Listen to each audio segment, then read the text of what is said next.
안녕하십니까. 오늘은 비판하지 말라는 제목으로 말씀을 나누고자 합니다. 먼저 성경을 읽겠습니다. 마태복음 7장 1절부터 1절부터 5절까지 말씀입니다.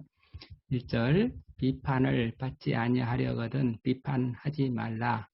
너희가 비판하는 그 비판으로 너희가 비판을 받을 것이요 너희가 헤아리는 그 헤아림으로 너희가 헤아림을 받을 것이니라. 어찌하여 형제의 눈 속에 있는 티는 보고 내 눈 속에 있는 들보는 깨닫지 못하느냐. 보라, 내 눈 속에 들보가 있는데 어찌하여 형제에게 말하기를 나로 내 눈 속에 있는 티를 빼게 하라 하겠느냐. 외식하는 자여, 먼저 내 눈 속에서 들보를 빼어야 그 후에야 밝히 보고 형제의 눈 속에서 티를 빼리라. 오늘 이 말씀을 가지고 함께 나누고자 합니다. 비판하지 말라. 우리가 하루를 살아가면서 수없이 남을 판단하고 비판하면서 살아가지요. 너는 왜 이렇게 늦잠을 자니? 왜 청소를 이렇게 하네? 너는 왜 나한테 화를 내? 왜 나를 무시하는 거야? 이렇게 우리는 나는 왜 이런 말을 하면서 살아가는데 그렇게 왜 그렇게 따질 때 우리 마음속에는 이미 상대를 비판하는 그런 마음이 들어있지요. 그래서 우리가 이런 말을 들을 때 그 말을 듣는 순간 우리가 기분이 좋을 리가 없습니다. 그럼 우리는 왜 이렇게 남을 비판하면서 살아갈까요? 그 이유를 생각해 보면 그거는 그 비판하는 마음속에 어떤 나의 생각이 들어 있습니다. 내 생각하는 기준에 따라서 남의 행동을 이렇게 판단하고 그래서 내 생각과 어긋날 때 남을 비판하게 되는 거죠. 사람이 일찍 일어나야 된다 이런 생각을 하게 되면 근데 그걸 생각하면서 자기보다 늦게 일어나면 늦게 일어난다고 야단을 치는데 그렇게 왜 그렇게 그것이 과연 비난할 일인가 생각해 볼 필요가 있죠. 사람이 일찍 일어나야 될 기준은 무엇이고 그 이유가 무엇일까? 일어난다는 기준이 무엇이에요? 사람이 꼭 몇 시에 일어나야 된다 그런 어떤 법은 없잖아요. 물론 우리가 회사를 다니다 보면 규칙이 있으니까 9시부터 우리 근무를 합니다. 네, 근무 시간 시작 전에 출근하세요. 이건 서로의 약속이죠. 그 약속을 우리가 존중하고 지키는 것은 기본 예절이라 하겠죠.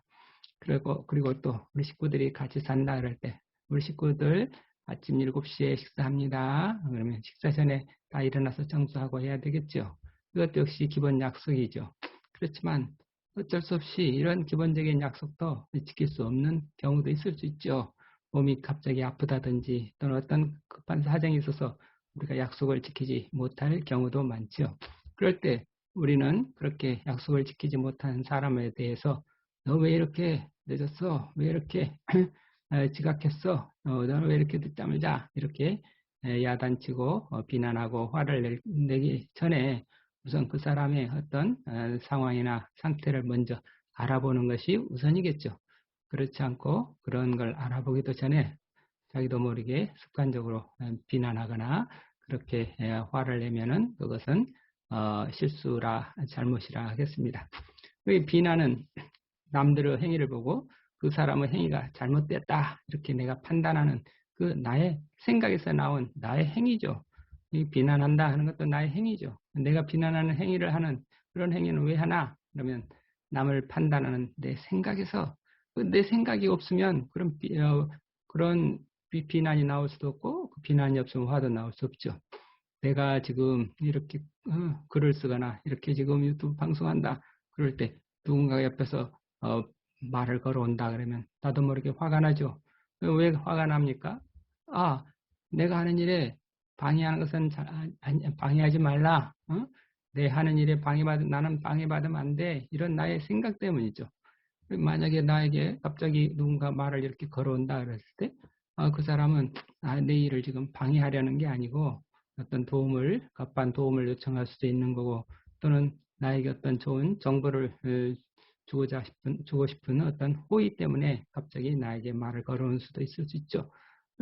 그렇지만 나는 속으로 내가 하는 일이 방해받지 않았으면 좋겠다. 이런 내적인 욕구 때문에 누군가가 말을 걸으면 그만, 너는 왜 나를 방해하는 거야? 이런 자기도 모르게 그런 자기 생각으로 자기 판단을 하게 되면 자기를, 남이 나를 방해한다는 그 판단 때문에 그렇게 판단이 들으면 어떻게 돼요? 너는 지금 나한테 잘못하고 있는 거야.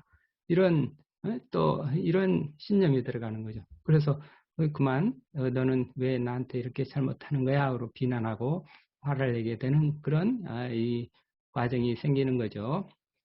그래서 우리는 상대를 판단하고 비난하고 화를 낼 때 이렇게 잘못된 생각으로, 나의 생각 때문에 화를 내게 되는 경우가 많은데, 또 화를 낸다 하더라도 우리는 또 화를 내는 방법도 이렇게 상대의 인격까지 비난할 필요는 없지요. 그 사람은 어떤 행위에 대해서 내가 못마땅하다 했으면 행위에 대해서 야단을 쳐야지 그 사람 자체에 대해서 야단을 치면 안 되겠죠. 너는 왜 이렇게 게으름뱅이냐? 너는 왜 이렇게 무책임하냐? 너는 왜 이렇게 못된 사람이냐? 이런 표현은 인격을 이렇게 존중하는 태도가 아니죠. 이게 너무 인격에 상처를 입히는 이런 표현을 우리가 피해야 되겠다. 그러니까 우리가 너는 이렇게 얘기하게 되면 남의 인격을 비난하는 것이 되니까 그렇게 너 하지 말고 나라는 표현으로 바꾸자. 그래서 나 전달법이라는 훈련이 있죠. 나는 당신이 늦게 와서 내가 지금 화가 났어요. 어? 이렇게. 근데 나는 당신이 나한테 지금 갑자기 말을 걸어오는 바람에 내 하는 일에 집중이 흩어져서 이 화가 났어요. 이렇게 상대방의 어떤 인격을 비난하는 대신에 상대방의 어떤 행위에 대해서 그런 말미암아서 나에게 어떤 일이 일어났고 나의 감정이 어떤 감정이 일어났다 하는 내 상태나 나의 감정을 상대방한테 알려주는 나 전달법. 나는 당신이 어떤 행동을 했는데 그 행동을 인해서 나는 이러이런 감정이 나타났습니다. 이러이런 상태가 되었습니다. 나 전달법을 통해서 좀 더 이렇게 남을 비난하지 않으면서 나의 의견을 전달하는 그런 나 전달법이 있죠. 이 예, 사람이 죄를 미워해야지 사람을 미워하면 안 된다. 이런 말이 있죠. 이것도 같은 뜻이 되겠습니다. 사람은 누구나 다 우리가 실수할 수도 있고 잘못할 수도 있죠. 인간이 완전한 존재는 어느 누구도 완전한 존재가 될 수 없죠. 그래서 사람에게는 원죄가 있다고 할 만큼 언제나 불완전하고 미숙한 존재라 하겠습니다. 이처럼 우리는 불완전한 인간인데 그 불완전한 인간이 어떻게 또 불완전한 인간을 심판한다. 그런 일이 어떻게 있을 수 있는가? 사실 생각해 보면 그렇죠. 우리가 사람이 사람을 심판한다. 그건 사실 있을 수가 없죠. 그러니까 예수님이 너희는 비판하지 말라. 그렇게 말씀하신 것은 사실 남의 인격에 대한 심판자가 되면 안 된다. 심판자는 누가 심판을 해야 돼요? 남의 인격을 비판하고 심판할 수 있는 분은 우리 사람이 아니고 오직 하나님만이 하실 수 있는 거죠. 그러니까 내가 지금 남의 인격을 너는 못된 놈이다. 너는 지옥 갈 놈이다. 이렇게 비판하고 심판한다면 그건 나도 모르게 그만 내가 하나님의 자리, 하나님의 권좌에 올라타고 있는 꼴이 되는 거잖아요. 그러니까 그건 아주 우리 죄 중에서도 가장 나쁜 죄인 교만죄, 교만의 극치가 된다고 할 수 있죠. 그러니까 우리가 자기도 모르게 그런 교만의 자리에 올라가면 안 된다. 그러니까 그 교만의 자리에 우리가 올라갔다 그러면 그 즉시 우리는 하나님을 망각해버리는 거고 하나님 자리에 내가 앉았다 그러면 하나님을 쫓아버리는 거고 하나님을 믿지 않는 거고 그만큼 내가 나 자신이 하나님에 대해서 하나님께 불순종하는 그런 불신앙이요 불순종이 그런 사람이 되는 거잖아요. 이렇게 생각할 때 우리가 이렇게 사소하게 생각하지만 남한테 화를 내고 남을 비난한다는 거 이게 얼마나 잘못된 행위인지 우리는 알 수가 있습니다.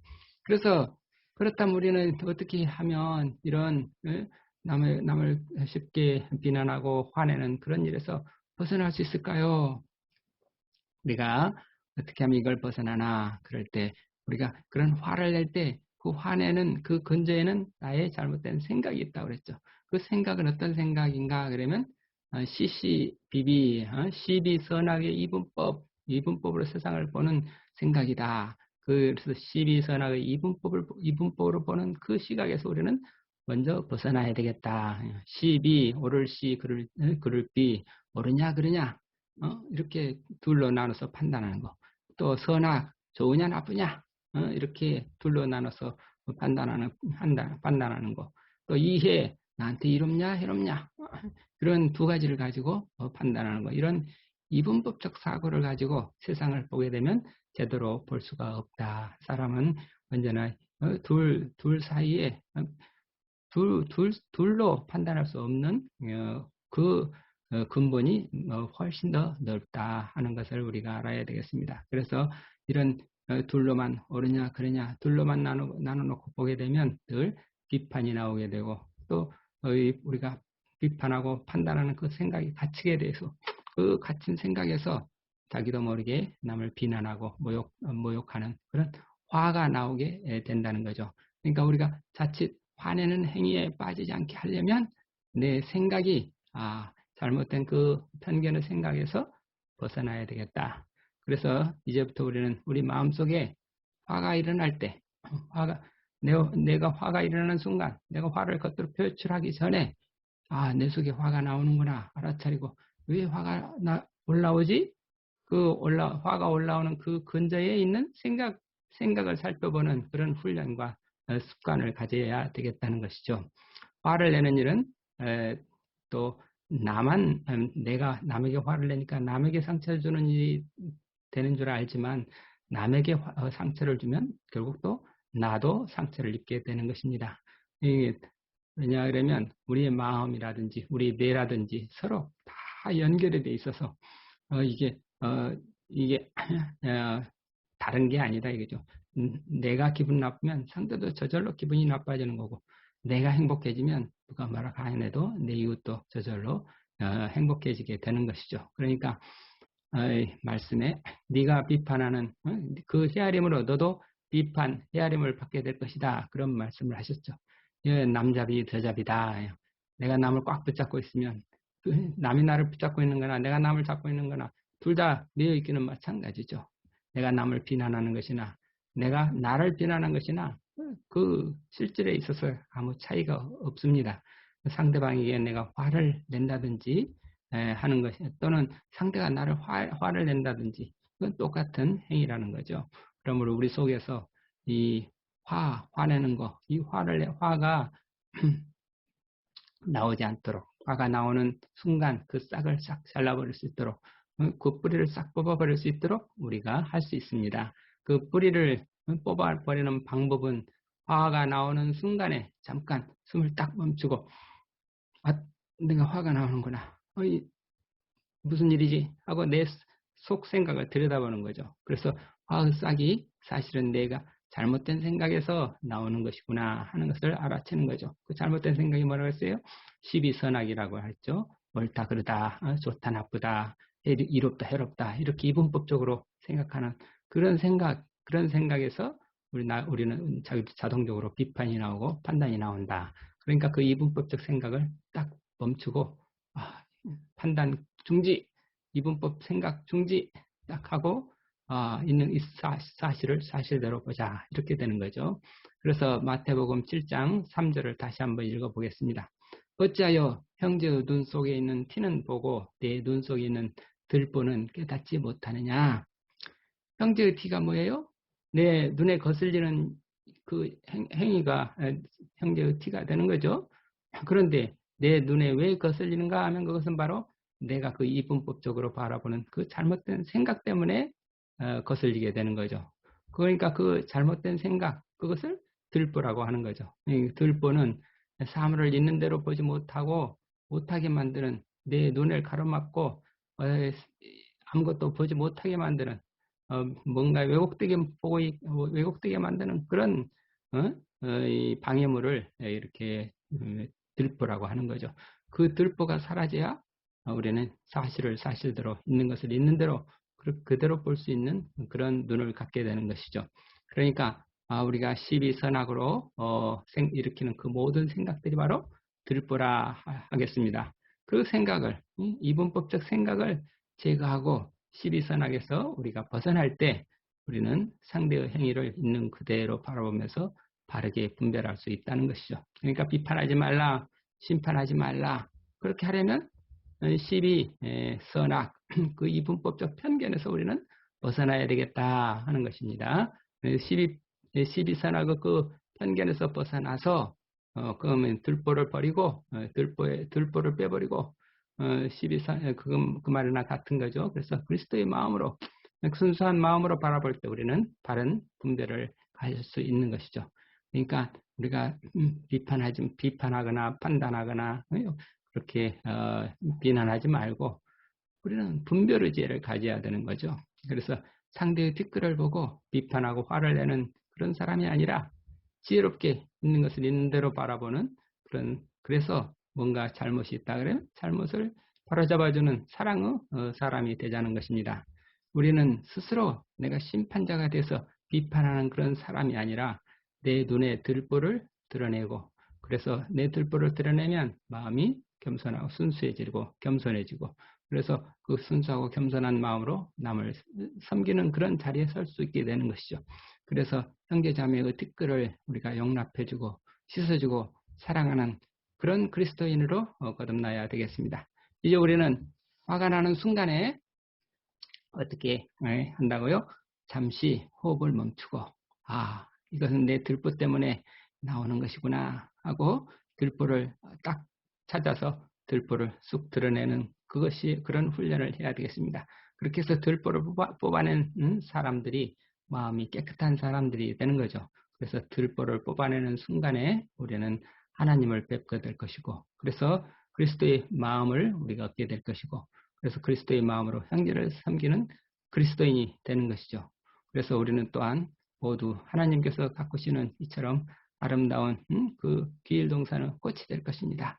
우리 모두 기일동산의 꽃이 되어서 우리 기일동산을 하나님의 동산으로 아름답게 가꾸는 기일동산의 꽃이 되기를 간절히 빌고 기원합니다. 감사합니다. 아멘.